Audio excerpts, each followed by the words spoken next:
We can make that happen. Hey, everyone. It is time for Coffee Talk with Faryn and Margaret. I am Margaret Brown, CEO and founder of Socialize LA, and I am super excited to be here as always. Going live for me is a really great way to pop in, say hi, and drop some knowledge or talk about a certain topic. And what's funny is that today's topic is all about going live. As you know, we have the Flex Your Influence community, and so we stay really connected to the needs of our members. And one of those needs that came up was the question about going live. How do you kind of muster up the courage to do it? What tech do you use? And I mean, there are a lot of details about going live, but it is such an impactful way to talk to your audience. So that's what we're going to do today. And just as a reminder, Coffee Talk is a time where Faryn and I talk about a subject, whether it's a current event in marketing, whether it's a topic of pro tips, best practices, maybe something cool that's happening here at Socialize LA. But it's us coming to you to bring you some type of information. And today we're super excited because we are not just going live on Facebook, but we are going live on YouTube as well as on Twitter through Periscope because of this awesome software that we're using, StreamYard.com. So we will talk a little bit about tech, but I want to hand it over to you, Faryn. Hey. Hello, hello. We are here again. Cheers. Coffee Talks. I'm not on brand with my mug. That's okay. We'll let it slide. So, okay. You were the one in the group who prompted this. Well, you had posted, tell us how this came up. Yeah, so in the Flex Your Influence community, Margaret and I and some others from the Socialize LA team try to keep an ongoing conversation going, just to sort of keep our finger on the pulse of what's going on with our members, what challenges they're having, what trends they should be aware of. And I had posted a couple weeks ago about going live. And not that this is anything new. It's definitely something that's been around for a while and should be a staple of anyone's marketing mix at this point. But I posed the question to the group of who's going live and how has that changed since the COVID-19 quarantine, because it is such a disruptive, invasive, and it can be a really positive way of staying connected with our audiences, and was a little surprised to learn that the majority of our community is not going live consistently. They want to. Another. So that led us to say, okay, let's take a pause. Why aren't you guys going live? How can we help? So we are working on a training for the Flex Your Influence community. But in the meantime, we thought we'd just pop on today and talk about a few tips, best practices, and technology to sort of make people a little more comfortable. Mm-hmm. Exactly. So to start, I think just a principle and something that I've heard Margaret talk about pretty much every time she does a talk or gives a training is the fact that consistency is key. It's not something that you can just do once and check it off your list of things to do. Okay, I went live, so that's done. Moving on. Right. The point of this is to really develop an ongoing and personal relationship with your community. How you do that can vary, and it should vary depending on your business. But the fact of the matter is that you need to be doing it on some sort of consistent basis. And I know, Margaret, you have a lot of thoughts on that as well. Yeah. So as you know, when I'm talking anything about digital marketing, it's like, you've got to be consistent, because I hear too many times, well, I tried it and it didn't work. So if you tried something once and it didn't work, it's like you totally did not give it a fighting chance. So consistent Facebook Lives are the key. So everyone's different. And I have been very transparent about how we go live on Facebook. It is a good practice to set a time and a date in which you go live every week. That's probably like the A+ answer. Unfortunately, in my life, and usually, pre-COVID and maybe post-COVID, I'm my schedule is so crazy that I can't do that. So I have to just go live when it makes sense for me. So you need to be forgiving with yourself and say, yes, one person says this and one person says this, but for me, I'm going to do a mixture of the two. Great. And that's okay. You just, everything in marketing, you have to make your own. So someone can say, this is how you launch a course. This is how you run a webinar. This is how you do your social media. There is no one right answer for everyone. And we talk about that too. That's absolutely right. And I think, Margaret, what you do a great job of is you don't say, my schedule's way too busy, so I'm just not going to go live. You find a way and you go live on all your different channels and really tailoring the message to your audience. But the fact is, you just don't have a set schedule. And honestly, set schedule is just as much for self accountability as it is for your audience, because you know your audience isn't necessarily going to say, oh, it's Tuesday at 3. Right. Where is that person that's supposed to be going live right now? It's really just accountability. So any way that you can hold yourself accountable is awesome. That is such a good point. Yes. I think that moves into our next point, which is the balance between really planning to go live and the spontaneous execution of going live. Some of the most engaging Facebook Lives are just spur of the moment. Somebody's in a cool place or sees something that reminds them of someone and just pulls out the phone and goes live. It can be really quick. Sometimes just a couple of minutes is all it takes to share something, get your point across.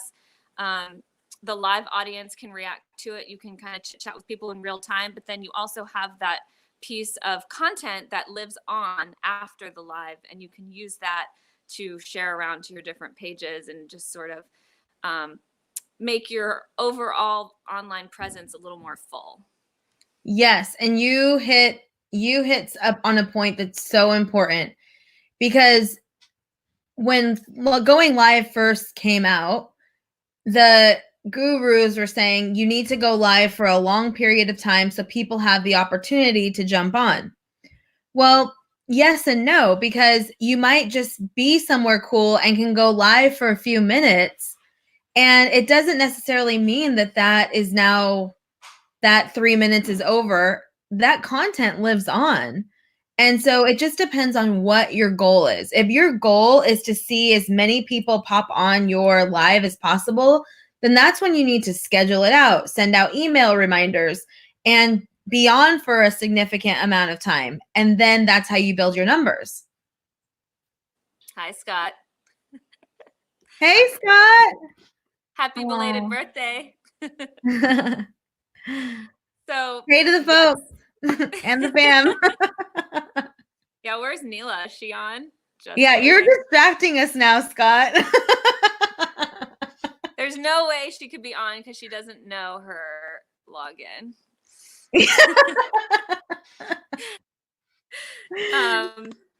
Okay, so a quick, not I don't want to call it a crutch, but a way to help our community feel more comfortable about going live is something that we're going to talk about a lot in the private group. But there's sort of like the tools of the trade, and how do you set up a studio environment. That doesn't really mean a studio. It just means a place that you're comfortable going live, where you know that whatever's behind you isn't embarrassing and that it's quiet enough to where people can hear you. You mean like my giant bag of sunflower seeds? Like that. Like my really tranquil backyard where you can just sort of see a little bit, but I am outside, which is nice. The weather has finally got nice here in Maryland. Yeah, this doesn't mean expensive. You can get a really inexpensive ring light that holds your phone. Make sure that you have, access to power cords so that your battery isn't dying in the middle of a broadcast. Just check lighting and background and things like that. And Margaret, I know you have a lot of tips because every time that you go live, people are always asking you about your environment and what's going on in your background. Yeah, I mean, I never used to go live from home. I always went live from my office, which is beautiful, downtown LA, modern, co-working, and I have like my own little space there. But obviously now I have to. And so now I'm a little bit bored with my background. It's very busy, but at one point I loved it. So, you just need to create something like Faryn said, it's just comfortable for you. But most importantly, it's like I have all my chargers, I have my lighting, I have extra light. I actually have a stage light as well, but I don't need that anymore, I don't think, because the ring lights are pretty powerful now. And it's also extremely compact. So some of my equipment I can actually take on the road. And so I don't have it right now, but I think I know I'm working on a blog with some of my favorite items. One of them is a tripod that is a tripod and a selfie stick. And it is $13 on Amazon, and it is unreal. It has a remote, and it's like, it was my saving grace on one of my last trips. And so this stuff comes in handy when you're trying to like create videos. Like if you've ever seen any of my videos where I'm going live and I'm showing myself planning, like all of that has to be tools, inexpensive tools. Yeah. It used to be like a big tripod that took up, half the room with the lights, with the umbrellas, and you just really don't need that anymore. I have a really inexpensive ring light that's, also holds the phone, and it just plugs into a USB, and it's really portable. And I'll be collaborating with Margaret on that blog post, so we'll make sure that we link all of our favorite tools. But I think that really adds a humongous comfort level that can't be discounted, is just having those things ready. It's one less excuse for why you can't go live. Yes, exactly. That's exactly it. It's like always having your stuff. And I don't want to segue, but also this equipment, like that selfie stick that / a tripod, is also great when you're alone and you need to take photos for your social media. So you put your iPhone in portrait mode, you've got yourself some really great photos. And probably 90% of the pictures that I post are my own, that I took on my own. Yep. So I'm sure I'm not the only one that hangs out a lot by themselves and needs to come up with content. But yeah, so. Definitely. Okay, so then one of our last points that we wanted to hit on today was just kind of talking a little bit about the mechanics of going live and how you can have a smooth show. So there's also just the kind of business behind it that can be a little intimidating if you've never done it. Like, what happens after you just push that button and go live? How do you create show notes? How do you share it to your different platforms? How do you respond to comments while also getting your point across of what you wanted to say? What should you use for notes? Should you use an iPad, or should you use a piece of paper and a pen, or should you use the fancy whiteboard like Margaret has? So definitely want to turn this one over to Margaret. I know that you have a lot of systems in place in terms of how do you get your live to run smoothly from end to end? Yes. And Faryn, I think we're going to have to do a part 2 to this, because we're going to run out of time and we haven't even touched on the mental part of it. Mm-hmm. And I feel like that's definitely a piece that we all have to break through. But preparation, when you don't feel like you're prepared, that will be one of your mental blocks. So all this stuff is like key. So you don't have, like what you said, excuses. So I like to write bullets. Okay. Now remember, this is a Facebook Live. Like I was just on a Facebook Live with Michelle Skina, and I was, we were laughing because I said, we're going live. We are not recording the intro to the Academy Awards. You know what I mean? Like, this is us just bearing it all here live. So live is very forgiving. Things that are not forgiving are, it's just maybe fumbling through all your tech. And, like Faryn mentioned it, it's that moment when you first log on and you're trying to share to everything, or you're trying to add in a show note last minute. That could be troublesome. Tell them why, Faryn, because you're the one that brought it to my attention. Right, because your audience might tune in and they might see that might be the 1 second that they see is when you're just looking down kind of on your phone sharing, and they'll move on to something else super quick. what you always want to aim for is a hot start, which I believe is a term that comes from the news and journalism world, where you get on live and you're instantly engaging with your audience, even if you want to start by talking about something funny or what happened to you earlier that day, or here's what we're going to be talking about today, and then excuse me for just a second, I'm going to share to my pages. Talk amongst yourselves, make a joke of it. But you don't want to just start off and then be looking down. That also doesn't play well when it comes to the replay. And a lot of your audience is going to see your live on the replay, because people aren't always just hanging out on Facebook and able to watch you when you first do it. So think about that audience, and it's okay if you repeat yourself a few times, because more people are going to be, it's most likely that if you didn't advertise in advance, more people are going to be watching your replay than will actually be watching you while you're live. Exactly. So going back to your notes, personal preference, you can put them on your phone. If you have an iPad and you're going to be working off of a computer like I am right now, you can do that. Again, I like to jot down my bullet points. Sometimes I do it on paper, and then I have a whiteboard, and I'll do that. Again, you can also use, like, the whiteboard I use is almost like a prop when I'm going live. You know what's really funny about the world that we live in, Faryn? In marketing, and working in a marketing company, I am constantly telling everybody my marketing strategies. I know, you're like, doesn't this look slick and effortless? Here's how I did it. Exactly. So I really use the cool whiteboard that Faryn was talking about, because it's beautiful and it's a prop. So, and it's fun. It's fun. And it came to me, probably a year or two after creating videos. So that's the thing. It's like, you need to get started, so that way what feels right to you, what you want to add. And don't be afraid to, watch some YouTubes, watch other people's lives, and just kind of be inspired by what they're doing.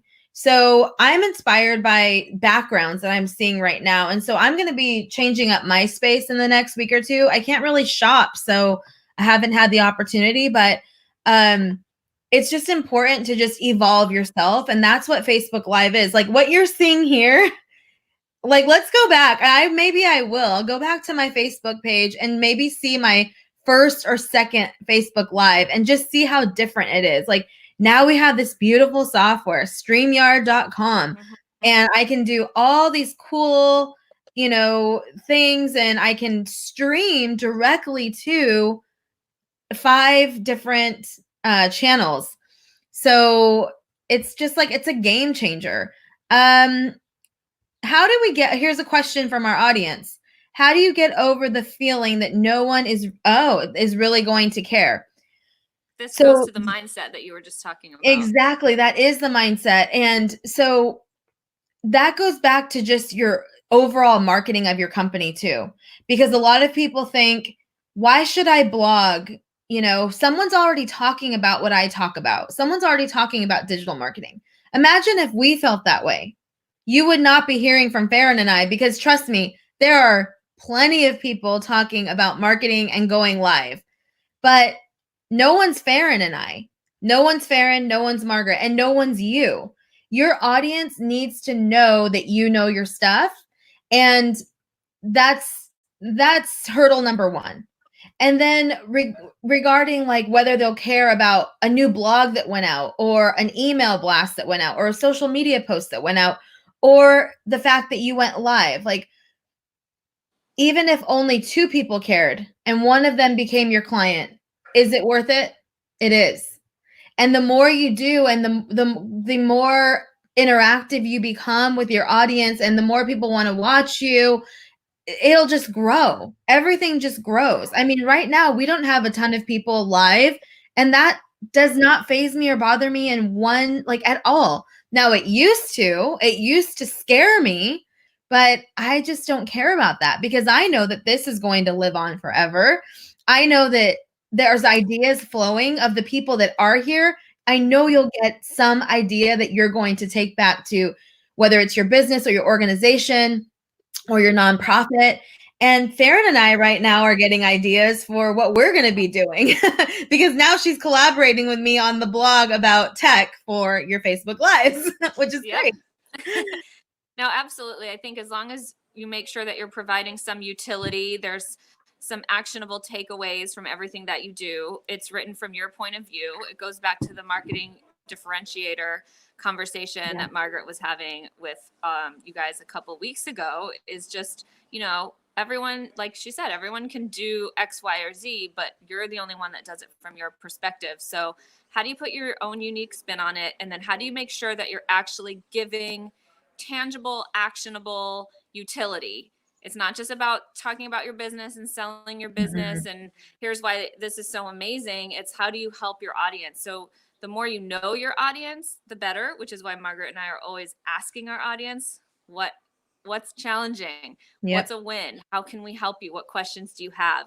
The best trainings and topics come from those types of questions, not us just looking around and saying, oh, let's talk about this today. This was all driven by us uncovering in the group that people weren't going live. Yep. Why not? So we want to help them. It's pretty simple when you kind of break it down like that. Yep. Small business journalism. You said it. I love it. But that's exactly it. And, if you have a smaller audience or you feel like, you're starting from scratch, then that's what you're doing. And like I said, when I first started my business, and I said, if my mom and my grandma are the only ones who read my email newsletter, I'm still going to send it. And that's the attitude that kept me like going through the small times. And, I'm a small business. I am not Kim Kardashian. I don't have 1 million followers, but I definitely show up like I do. I think I try to. I care like I do.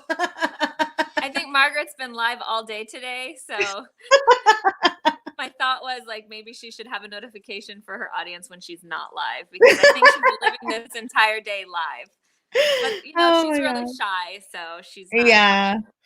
But that's a good point, Faryn, because going live though, there's still, even though like I know, okay, I'm going to go live. This goes back, everyone, and I know you've heard me talk about this, to creating your themes.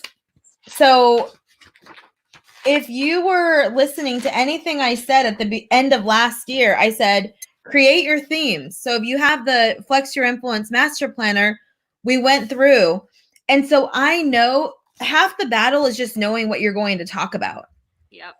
And so I know that I can talk about showing up. And so that's this also is in line with our theme for May, which is showing up. Again, we're telling you our marketing strategy, but we want to talk about how important it is to show up online. And I don't want to be this person, but I am just for a minute. I've seen so many businesses struggle to make this transition to online, because they were not nurturing their audience to begin with. And it's painful to me to see, and there's a way to come back from that, but you have to just do a lot of heavy lifting. It's like when you're like, oh shoot, I need to lose 20 pounds. And it's like, okay, you haven't been doing any exercise at all. Like, but it's not impossible, but you have been sowing a lot of, not showing up. So now you need to show up. So you've got to really do a lot of heavy lifting to get going. So it's just important that we are showing up, and Facebook Live is just such a great way, because I'm telling you, I know that you're live, and Faryn said this too in a past conversation.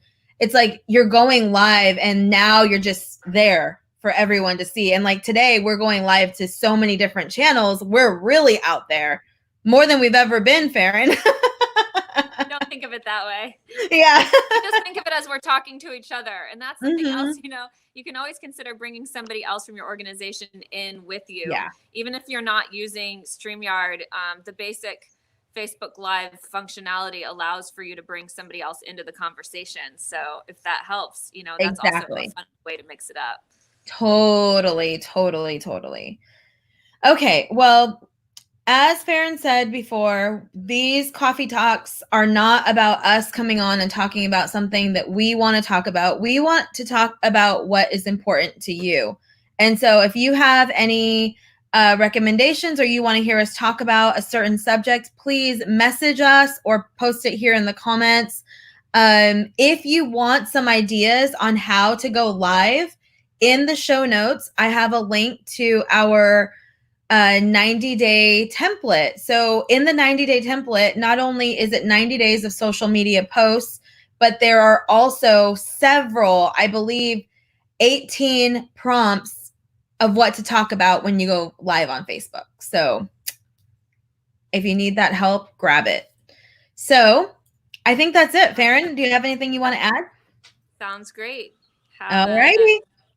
Great rest of your day, everyone. Thank you all. We'll talk to you soon. Bye. Cheers. Thanks for joining.